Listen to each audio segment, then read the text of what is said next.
St. Vincent of Lorraine, in his Commonitorium, he sets up what becomes called the Vincentian Canon.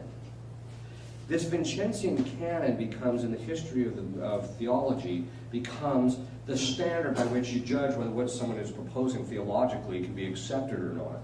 And he says it this way: "For that holy and prudent men know that to admit the notion of piety is nothing other than that everything is received by faith from the fathers and consigned by the same faith to the sons, and not our religion which we want that leads, but more that which leads must be followed." In other words, it's not what we want, it's ultimately what is being proposed, that's what we have to follow. "For it is proper to Christian modesty and gravity not to pass on his own beliefs to those who come after him, but to serve that which is accepted by his ancestors. What then was the issue of the whole matter? What but the usual and customary one? Antiquity was retained, novelty was rejected." That's the standard. St. Vincent uses this phrase when he says, as he says, it must be followed. What is passed on by the fathers binds in the forum of conscience. Clearly, this passage sees the remote rule, that is, the tradition, as something morally binding if it is necessary to follow it, or if one ought to follow it. In fact, it goes so far as to say that we know that what is contained in the tradition is what is necessary for salvation.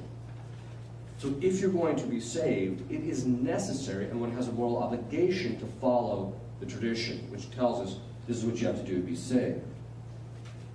St. Robert Bellman, in his De Controversies, provides even a fuller understanding. He says, "Ecclesiastical traditions are properly called certain ancient customs, started either by prelates or the people, which gradually by the tacit consent of the people obtained force of law. And indeed, traditions have the same force as divine precepts." Let me read that again. Traditions have the same force as divine precept. A precept is something that morally binds you. It's like a commandment. Like the Ten Commandments are a form of a precept. Are the divine doctrines written in the Gospels? And similarly, the apostolic traditions not written have the same force as the written apostolic traditions, as the Council of Trent in the Fourth Session asserts. Moreover, ecclesiastical traditions have the same force as decrees and written constitutions of the Church.